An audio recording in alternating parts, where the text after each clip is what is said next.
እንግዲህ እያያችሁ ነው ሁሉን ነገር ያው እሷ ልጁን ባስገባይ ሰዓት እንግዲህ ባለቤቷ ሳይታወቅ ድንገት መጣባት። ጊዜው ከዩቲዩብ እንግዲህ ዲሌት ተደርጓል ማለት ነው። እንግዲህ አዲሱ የሚዲያ ቻናል ነው ማለት ነው። ጊዜው ከዩቲዩብ እንግዲህ ዲሌት ተደርጓል ማለት ነው። እንግዲህ አዲሱ የሚዲያ ቻናል ነው ማለት ነው። ሰላም ጤና ይስጥልኝ ውድ የሚዲያ ተከታታዮቻችን፣ የአዳኙ የተሰኘው ፕሮግራማችን ነው። ዛሬም እንግዲህ በአዲስ ክትትል ወደ እናንተ መጥተናል ማለት ነው። ከዛ በፊት እንደተለመደው ይህን ቪዲዮ ከመጀመራችሁ በፊት ላይክ ማድረጋችሁን አትርሱ። ያላችሁንም ሀሳብ አስተያየት ኮሜንት ላይ ማስቀመጣችሁን አትርሱ። ዛሬ እንግዲህ ወደ እኛ አንድ ወንድማችን መጥቶ በሚስቱ ላይ ጥርጣሬ አድሮብኛል ሰው ተከታተሉልኝ ብሎ ነበር። እስቲ ከራሱ አንደበት የሚለውን እንስማና እንመለሳለን።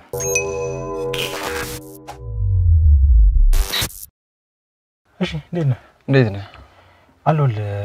ያው ዛሬ እንግዲህ ወደ እኔ የመጣው እንግዲህ ባለቤት ላይ አይተህ የሆነ ጥርጣሬ እንግዲህ ተመልክተህ ነው ወደ እኔ የመጣው ያው እንድከታተልልህና ወደዛ ከመግባታችን በፊት እስቲ ትውቃችሁ እንዴት ነው የሚለውን እስቲ ንገረኝ።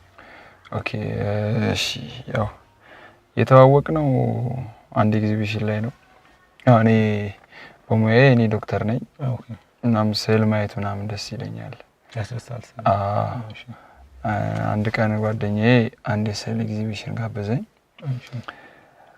እና እዛ ኤግዚቢሽን ሲሄድ በጣም የሚያማምሩና ውብ የሆኑ ስዕሎችን እያየሁ ነበርና አንድ አይኔን መንቀል የማልችለውን ስዕል አየሁ። በቃ ሙሉ ውስጤን ነፍሴን የገዛኝ። የዛን ስዕል ሳሊ ምናምን ስጠይቅ ነገሩኝና የኔ ቆንጆ የሆነችው የእሷ ስዕል ነበር። ኦኬ፣ ስዕሎቹ እዚህ ላይ ማረከኛል። እሺ። እና ያው ስዕሉን ገዛሁት፣ በ20 ሺህ ብር ገዛሁት። ስንት ስዕል? አንዱን ስዕል? አንዱን ስዕል። አንዱን ስዕል በ20 ሺህ? ያው ስለወደድኩት ነው። ማለት ውድ ነው ማለት ነው። እንደዚህ ማለት እኔ እውቀቱ ብዙ የለኝም እና በእርግጥ ስዕሎች ውድ ናቸው፣ ግን ይሄኛው ስዕል ለዚህኛው ስዕል ምንም ያህል ገንዘብ ባወጣ ያው አይቆጨኝም እውነት ለመናገር። እሷም ቆንጆዬ ነበረች። ስለዚህ የስዕል የሞደዴ ነው ያስወጣ ማለት ነው። ስዕል የሞደዴ ነው። ያው ስልኳን ወሰድኩ። ያው ስማችንን ተዋወቅን። ያው የመጀመሪያ ትውውቃችን በዚህ ያለፈ። ስዕሉን ቤት ከወሰድኩ በኋላ ግን በጣም ከስዕሉ በላይ እሷ ትዝ ትለኝ ጀመርና በቃ ስዕሉን ባየው ቁጥር እሷን ነው ማስታወሰው። ኦኬ። በቃ እስቲ ኦኬ። ቆንጆ ነበረች? የጠይም ቆንጆ ነበረች። ኦኬ። እሺ። እና በቃ ቴክስት አደረኩላት ቴሌግራም ላይ። እሺ። እሷም ኦፕን ነበረች መሰለኝ፣ ቶሎ መለሰችልኝ። አንድ ሁለት እያለን በደንብ እናወራ ጀመር። እንገናኝ አልኳት። እሺ አለች። ተገናኘን። ያው ብዙ ጊዜ አብረን ማውራት ምናምን ጀመርን፣ መገናኘት ጀመርን። በደንብ ክሎዝ እየሆንን መጣን። አንድ ቀን ስሸኛት ከዛው ለመገናኘት ጀምራችሁ ማለት ነው? በጣም ብዙ ጊዜ እሷም ፈቃደኛ ሆነች? በጣም ደስ ብሏት ነበረ ባለን ቅርርብ። እኔ ደግሞ እየወደድኳት ነበረ። አላስቸገረችም ማለት ሳሊዎች፣ አንዳንድ ሳሊዎች ያው ከመሰማው አንፃር ነው እርግጠኛ አይደለም አላውቅም፣ እና ትንሽ የመስጠት ሰዓት የሆነ ለብቻቸው መሆን የሚፈልጉ ናቸው በብዛት። እና እሷም እንደዛ አይነት ነገር አለ ማለት እንደዛ ብዙ ጊዜ እንደዛ ታደርጋለች፣ ግን ጊዜ ትሰጠኝ ነበረ በእርግጥ።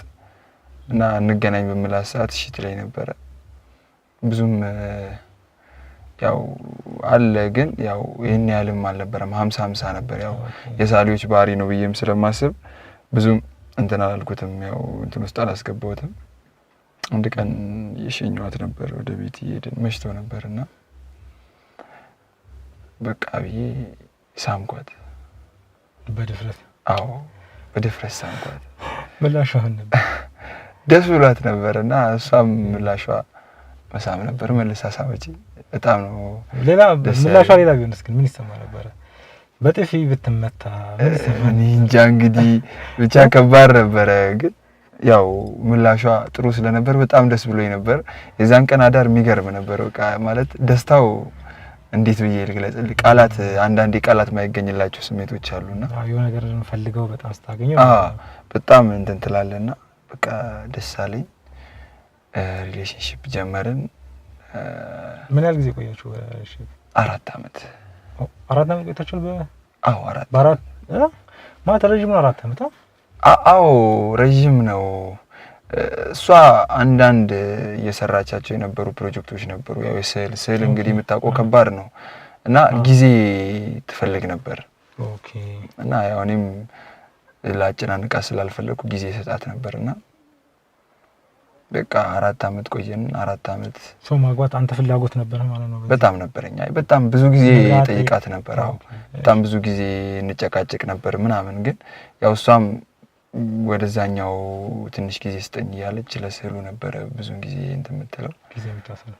አዎ እኔ ደግሞ ስለምወዳት ላስጨንቃትም ላጣትም ስለማልፈልግ ጊዜ ሰጣት ነበረ እና እንግዲህ የመጨረሻው ጊዜ ሲመጣ እኔም ሽማግሌ ላኩ።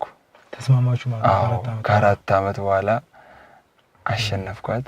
ጨርሳ ነው ፕሮጀክቷን ሁሉንም ነገር? አዎ ጨረሰች። ያው ሳሊ በርግጥ ባይጨርስም ግን በሰዓቱ የነበራትን እንትን ጨረሰች። ከዛ ሽማግሌ ላኩ፣ ተጋባን። ምን ያህል አመት ቆያችሁ ትዳር? 1 አመት። 1 አመት። ቤተሰቦቿ ወይም ያንተ ቤተሰብ ለማግባት ሲሰሙ ፈቃደኛ ነበሩ? እንዴት ነበረ? ደስ ብሏቸው ነበረ በጣም። እኔም ያው የማገባበት እድሜ ስለነበረ በፋሚሊዎቼ በጣም ደስ ብሏቸው ነበረ። እሷም ያው እንኳን ከስዕሉ ገላግሎ የራሱ አረገሽ ምናምን እያሉ ይቀልዱባት ነበር ቤተሰቦቿና ያው የሷን ቤተሰብ ደስ ብሏቸው ነበረ። እንግዲህ ከቆያችሁ ያው 1 አመት እንደሆናችሁ እና እንዴት ነው ልጅ ምናምን ነገር እንዴት ነው? ልጅ እንኳን አልወለድንም። ምን ነው እንጃ ታገሰኝ ምናምን ትለኛለች። ማይገባኝ ነገር ነው እውነት ለመናገር እሱ ነገር።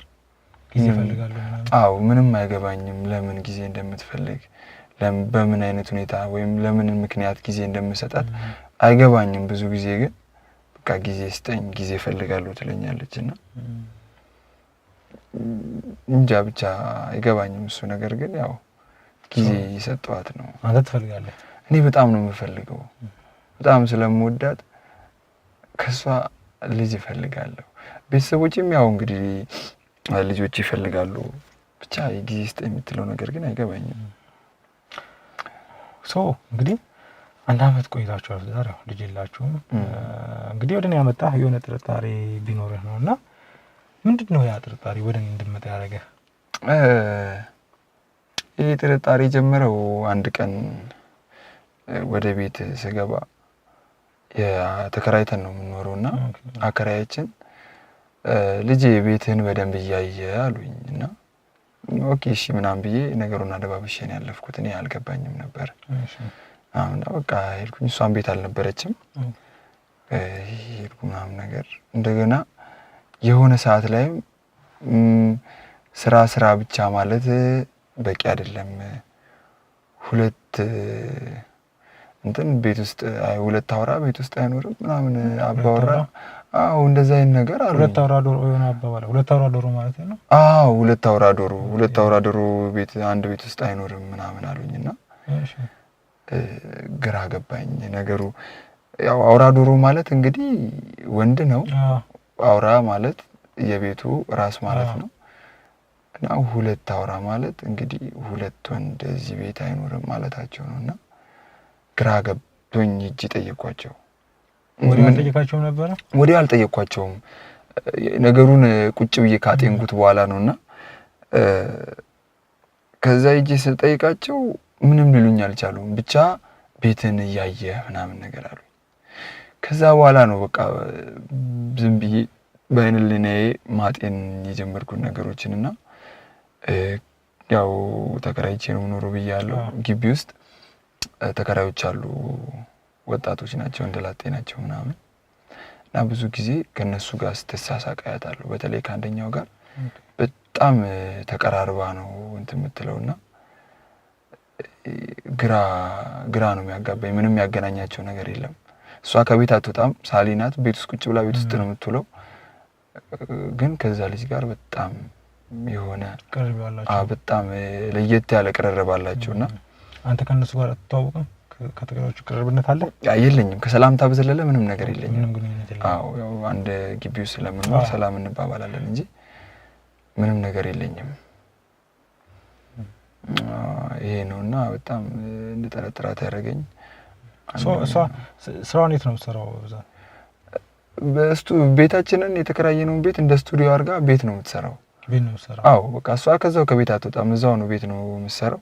ስዕሎቿም ቤት ውስጥ ነው እንትን የሚሉት። ከዛ ቁጭ ብላ ስለዛው ነው የምትለው። ስትወጣም አይቻት አላውቅም። ያው ቤት የምትል ከሆነ እንግዲህ ክትትላችን እዛው ቤት ነው ማለት ነው። ያው እንግዲህ ከዚህ ቤት ተመልክተሃል ቪዲዮዎችን። ያው ቤት ውስጥ የምንከታተልባቸው መንገዶች እንግዲህ አንዱ ያው ድብቅ ካሜራ በቤት ውስጥ መደበቅ ነው፣ በማያስታውቅ መልኩ መደበቅ ነው። እንግዲህ የእናንተንም የምናደርገው የአንተንም ክትትል እንግዲህ በዚህ መንገድ ነው ማለት ነው። ቤት ውስጥ ድብቅ ካሜራዎችን እናስቀምጣለን። ከዛ በኋላ ቤት ውስጥ ምን ይከናወን የሚለውን እናያለን። እንግዲህ እሺ ችግር የለውም። አስፈላጊ ከሆነ እንግዲህ ወይም ግቢ ውስጥ የምናደርግና እዛ ልጅ ጋር የምትገባም ከሆነ ያልከው ልጅ ጋር እሱንም አንድ ላይ ክትትል እናደርጋለን ማለት ነው። ስለዚህ በዛ መልኩ ነው የምናደርገው። የሆነ ቀን ወይ እሷ የሌለሽ ሰዓት ላይ እንግዲህ አብረን ገብተን እነዛን ነገሮች በየቦታው ቆንጆ ቦታ መርጠን እንግዲህ እናስቀምጣለን ማለት ነው። በጣም ቆንጆ። ወደ እኔ ስለመጣ አመሰግናለሁ። አዲስ ነገር ሲፈጠር ተደውለን እንግዲህ የምናወራው ይሆናል ማለት ነው። በጣም አመሰግናለሁ። ቆንጆ። እንግዲህ ወንድማችን ያለውን ሰምታችኋል። በሱ ጥያቄ መሰረት እንግዲህ ቤታቸው ውስጥ 2 ድብቅ ካሜራዎችን አስቀምጥን። ግን የሚገርመው ከ2 ካሜራ ብናስቀምጥም አንደኛው በምን አይነት ኬዝ እንደሆነ ባላቅም አልሰራም ነበረ፣ ሲዝ አልነበረም ፋይሎችን። አንደኛው ግን ያው ሪከርድ እያደረገ ነበረ እና ከሆነ ሰዓት በኋላ ነው ያኛው ካሜራ ሪከርድ ማድረግ የጀመረው። እኛ ያው ፋይናሊ ፉቴጁን በምንሰበስብበት ሰዓት ነው እንግዲህ ያንን የተመለከትነው ማለት ነው።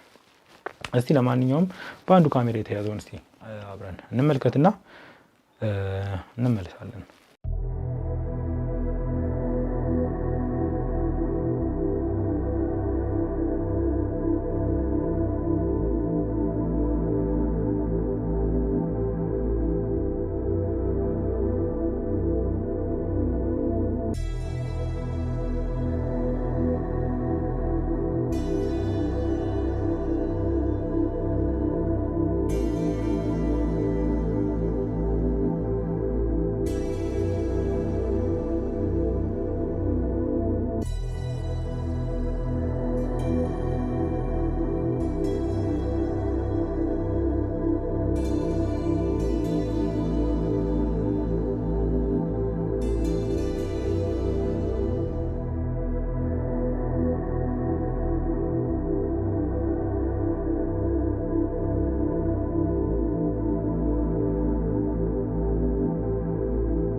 እንግዲህ እያያችሁ ነው ሁሉን ነገር።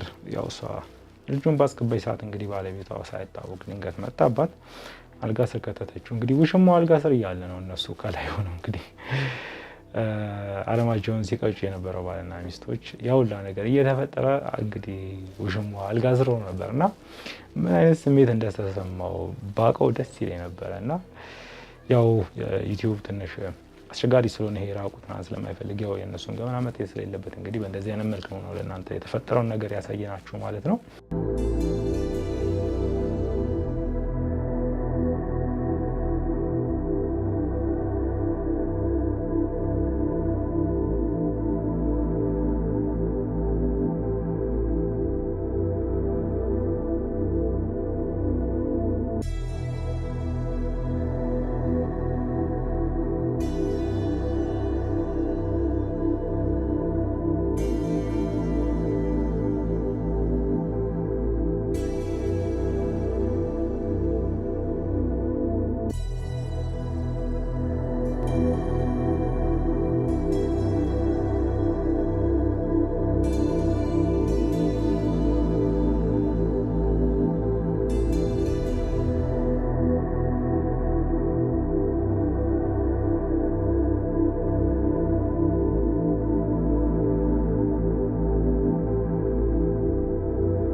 ያው እንግዲህ ተመልከታችሁት ነው።